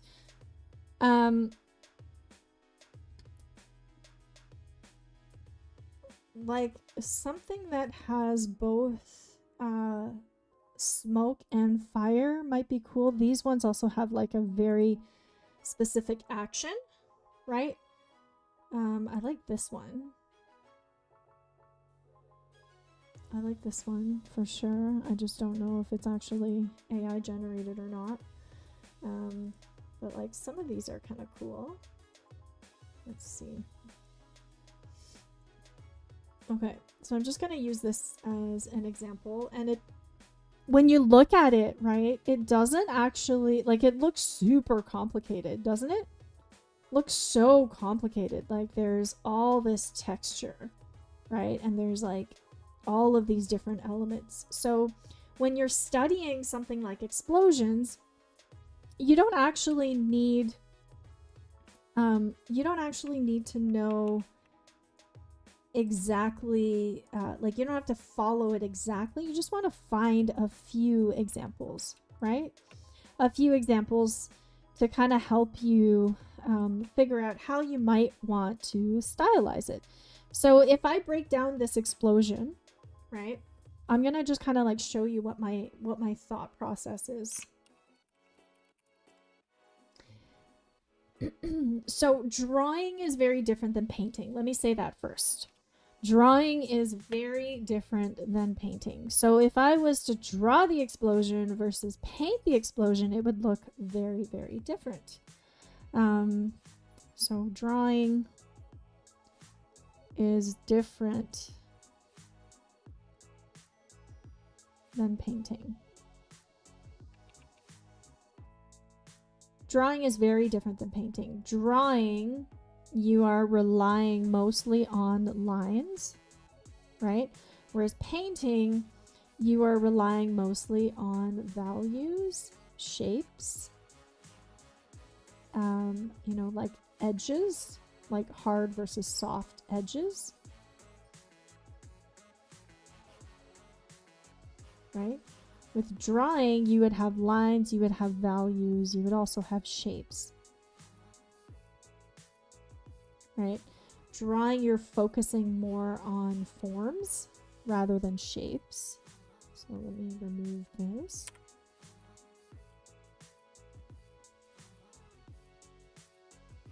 Okay, so if I was drawing this explosion, what I might do is look up other drawings of explosions, right? So if I was to paint it, I would look something like this up. But if I want to draw like explosion, let's say manga or line art or something, right? I would want to find like, what does an explosion by a popular line art artist look like? How should I imagine this explosion, right? So you want to look at examples in manga, for example, and kind of see how they depict explosions.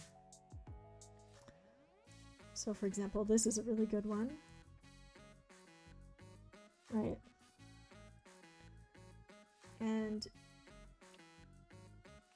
because if you've never drawn an explosion before, you want to think about, okay, what is the final result that I want? Do I want the final result to be line art or a drawing, or do I want my final result to be a painting, right? It's important to know because you can see some of the same elements in the top example as in the bottom example, right? So in the top example, we can see that there are, certain colors involved, right? So there's like a dark red color, right? Like, let's say there's a dark red, and then there's like a more of an orangey color, like maybe a reddish color, right? So you might do like a little swatch for yourself. There's a lot of oranges, right? And then there's yellows. And then there's like a really, really bright yellow that's like in the highlights, right? So there's a progression of color, and then there's also like a smoky, foggy color that might be, a little bit grayer and like, more like this, right? So the smoke to the flame. And then you can also see that there are, there's different,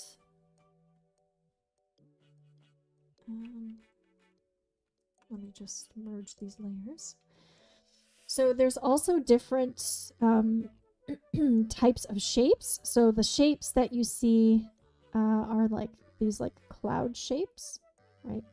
So they kind of look like clouds, but they also overlap, right? So it's like this type of shape. And not so much round shapes. These shapes, if you look closely at them, they're round, but they're also a little bit distorted, so they're not perfectly round, right? So if your sketch is perfectly round, then your second layer, right, might mess it up a little bit. So your second layer might kind of look like this. So instead of this being the round shape, it might look like this, right? So here's my second shape. I might mess up the texture, right? So it looks a little bit more like smoke.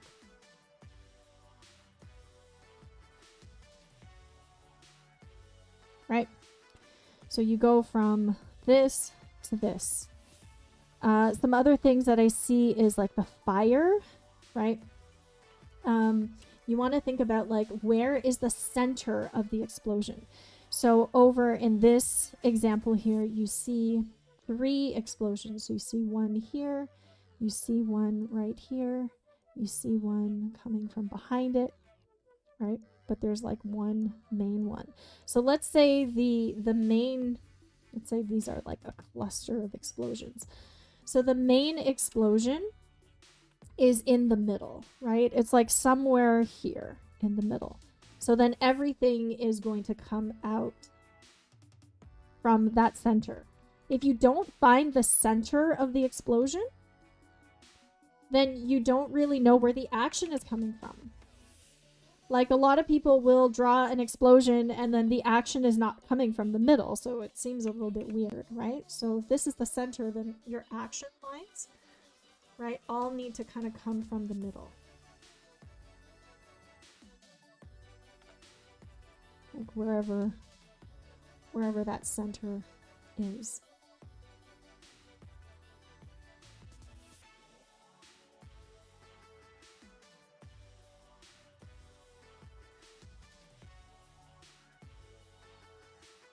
Right? So once you know your center, then you can draw those lines. And then for the fire, with the fire, like, you don't actually see it in the second example because the second example is mostly about the movement and the smoke, right? If you actually wanted to draw fire, it would need to be a lot lighter. So the fire is brighter than everything else, right? The fire part is brighter than everything else. And then like the smoke, right, is going to be the darkest. So the smoke is the darkest value. The fire is always the brightest. And then you can kind of look at your soft and hard edges. So you can see, for example, some of the art edges here. This is a hard edge, right? And the smoke is a soft edge. So I'm thinking like a painter, right? I'm thinking about values. I'm thinking about shapes. I'm thinking about hard and soft edges.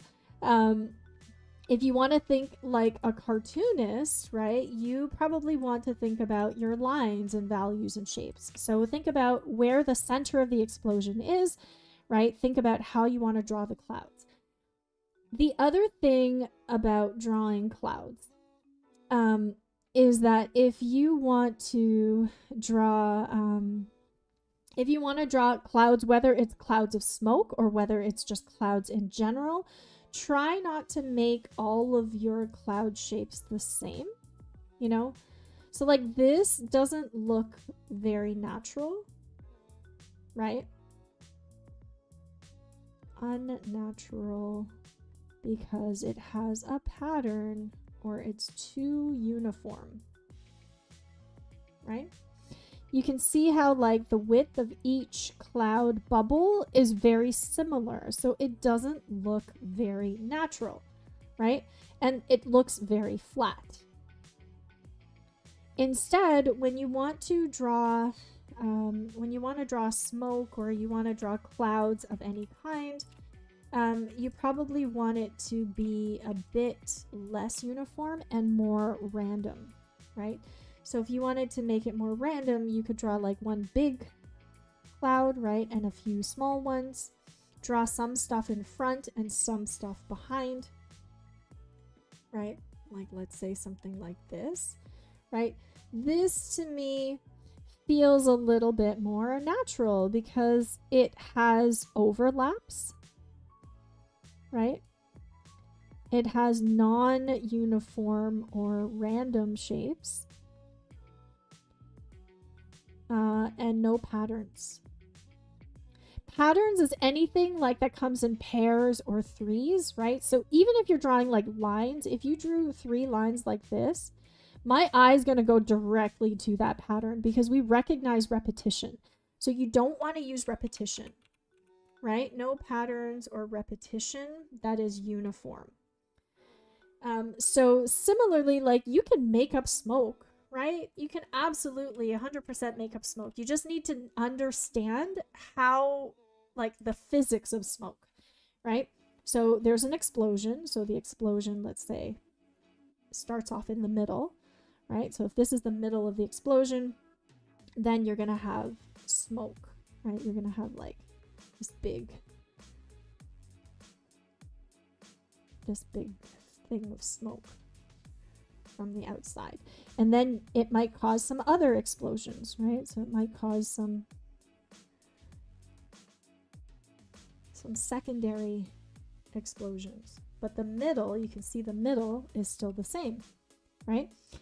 And then if I want to draw lines, right, you can study the examples here, right? You can kind of see that there's some darker shapes and they start to feather out. So this is similar to hair, similar to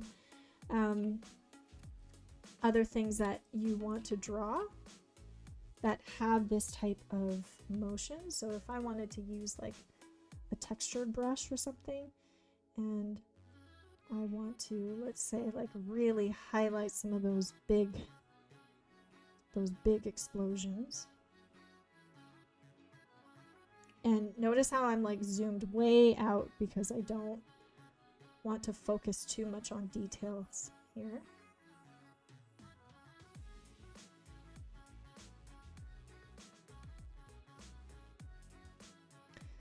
So, you know, if you're ever in my classes, I'll be like, did you find a reference? Are you looking for your hard and soft edges? Are you using big brushes? Hello, do we have any recommendations for drawing expressive poses? Yes, we do. Just search for that on our channel. You will definitely find some. Expressive poses is probably one of the most requested topics. And yay, I learned everything. Okay, I go now. Okay, bye, stress number 1.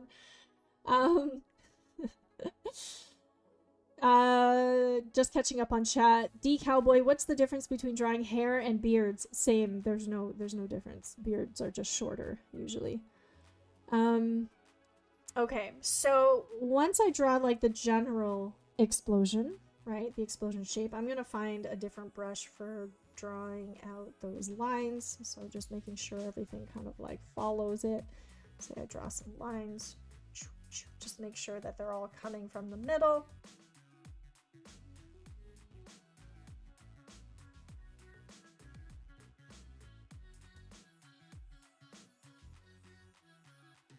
Okay.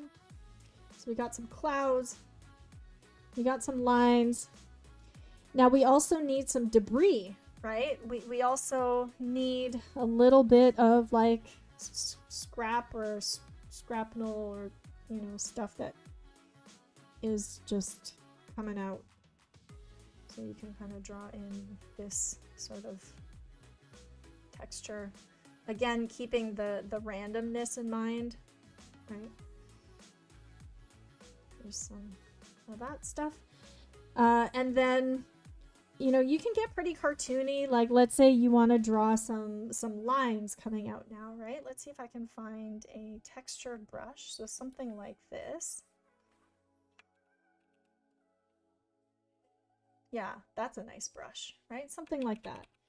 And then you can start to kind of like add in some of the explosions.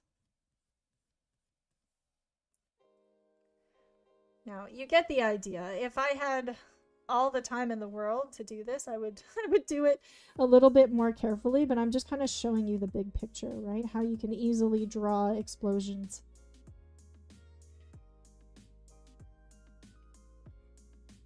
Right. So this one doesn't actually have the fire, you know, as much as the painted one, and because I didn't have time to do it in color, but typically this is how I would draw them, right?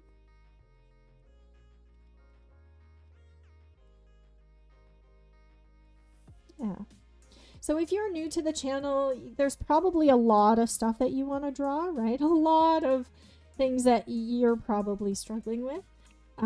So if there's a topic that you have in mind, search for it on our channel. Okay, do that first. Just go wing canvas and then topic of whatever it is you want to find. And then from there, if you cannot find it, let us know. Either comment on a video, join our Discord. If you join our Discord, you will be able to tell us what kind of tutorials you'd like to see us make. And if you tell us that, you know, you want to see us do hair and we're like, well, we've already done hair, we will send you a tutorial or a workshop or something to get you started. And otherwise, we'll make a video. We read all of your requests and we would love to hear from you. So join our Discord. It's the biggest art nerd community. And there's lots of really cool resources there to help you. All right. So again, what you guys wanted to see was dynamic poses, head angles, perspective, and scene composition. We didn't get to the perspective and scene composition today, but I wanted to do as much as we could. So we drew some explosions, we drew some cats, we drew a cat, some explosions, some heads, some bodies, some crossed legs, and the stuff that I didn't get to, we'll either do another stream like this, or we will make a video. So if you're new to the channel, we are actually an online school of illustration. So we help art nerds turn their passion into income and also master your fundamentals. So if you haven't already, you can definitely sub to the channel because we live stream twice a week, or you can join our Discord and be more involved with the community. So sorry I didn't get a chance to get everybody's, but I wanted to go a little bit deeper in these, in the few topics that we have time for. So Stargazer Lily, do you have any expressions for drawing expressive poses? We do. We have an entire playlist on that. Hair as well. And let's see what else. Yeah, almost everything that you guys have said, we either have a video on it or we've done a stream on it. So definitely let us know. Join our community, let us know, and we would be happy to point you in the right direction. So yeah, the explosion drawing was kind of fun. I didn't expect to draw some explosions today, so that was really fun. If I had more time, I would definitely paint one as well, just kind of show you how easy it is to paint one. Do you guys want to see me quickly paint an explosion? I was going to end the stream, but if you guys want to see me do it, I'll try to do one in like 5 minutes, just to kind of show you. But I think most of you guys are here for line art, right? Yeah, end with a bang. Thanks, guys. Thanks for joining. Yeah, you want to see me paint an explosion? Okay, let's see if we can do this really quickly. So I'm gonna zoom way out. Let's see. Let me turn off this list here and clean up my workspace.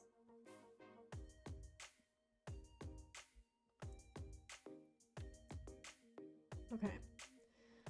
So let's paint an explosion now. See. I'm just gonna move some of these demos here. All right, so let's paint an explosion. Okay, so the first thing to do when you paint, if you're just painting for the first time, use a textured brush. Like a textured brush just feels a little bit better, doesn't feel so digital. So one of my favorites is like the chalk brush. I really like this chalk brush. So let's see here. Why is it not letting me draw on this? Do I have something selected? Yes. Okay. Okay. So I like this chalk brush. There's two of them. There's one that's square and one that's more round. So with the chalk brush, you can just like start to draw out some shapes, right? Like really, I'm unfocusing my eyes, right? And just kind of drawing out some initial shapes that I see. And because the brush is textured, right? It doesn't feel digital. Like if I used a digital brush like this to draw it, it just feels very like Microsoft Paint, you know? Like don't do that. Use a textured brush. It feels a lot more painterly and a bit more natural. And then I'm going to choose my red here. So if you're painting as well, you don't want to, like, don't worry too much about the lines, right? If you're painting, like, you're not using lines, you're using shapes and you're using values. So just use shapes and values. Don't worry so much about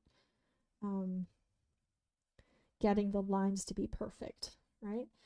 And then move to the next one. Here's the orange. So if I unfocus my eyes, where do I see the orange, right? I see some of it here in the background. I see some of it here. And you might just be like, okay, well, I just see a bunch of blobs, Faye. I don't actually see an explosion yet. And that's cool. It takes time, right? Give yourself some grace. Give yourself a little bit of room to play without. Trust the process, right? Trust the process.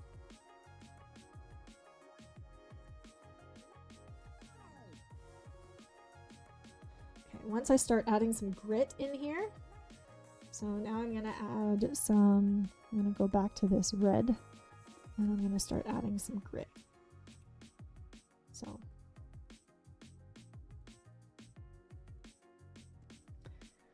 Is there like a gritty brush that I can use?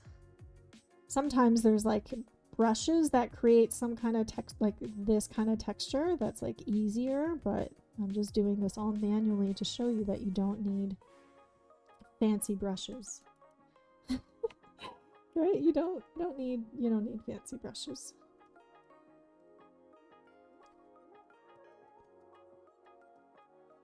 Okay. Now there's some lines.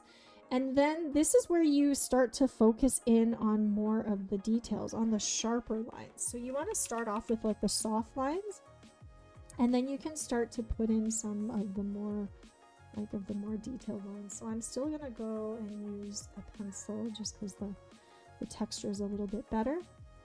And there's like a lot of white showing through, so I would probably like go in and I would go in later on and use a solid layer behind everything to kind of like take away those small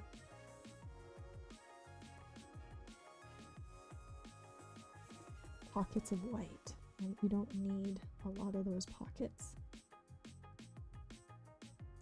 So really, you're just creating an illusion, right? As artists, we are drawing illusions. We are masters at making things come alive. And the more you do it, the more confident you'll be. In the beginning, it can take some time. And trust me, these things can be learned by anyone. You don't have to be talented. In fact, talent sometimes works against you.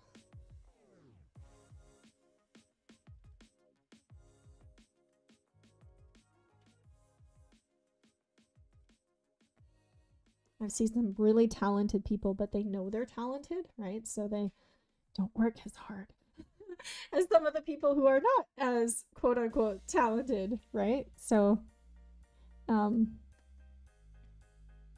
never, always give yourself grace. Some things take more time and you don't want to rush it, right? Now what I'm doing is I just added a layer underneath this where I'm getting rid of all the white, right?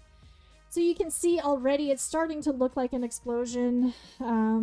It's been about 7 minutes now, maybe just under 7, right? So you guys can do this. I'm gonna just now select my lightest yellow and do some scribbles in here. So let's do some so here you go. You want to find like where is the part of the piece, where's the explosion coming from, right? It's coming from the middle. So the middle, like this is where it's going to be the most fiery, right? You want to make sure it has some hard edges. You want to make sure that it has some of the textures that you want, right? And I didn't actually use this gray, but I will. So I'm going to use this gray, use like a big brush, go back to my background layer, and then start to add some of some of the smoke.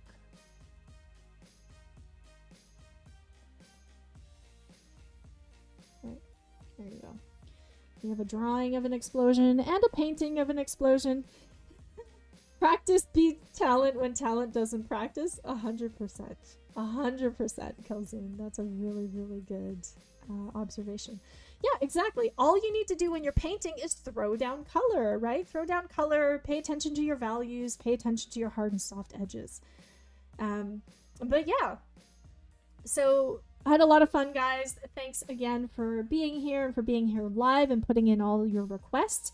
I promise everything that you have requested, I have either drawn in the past or we have a video on it on our channel and another instructor has drawn it in the past.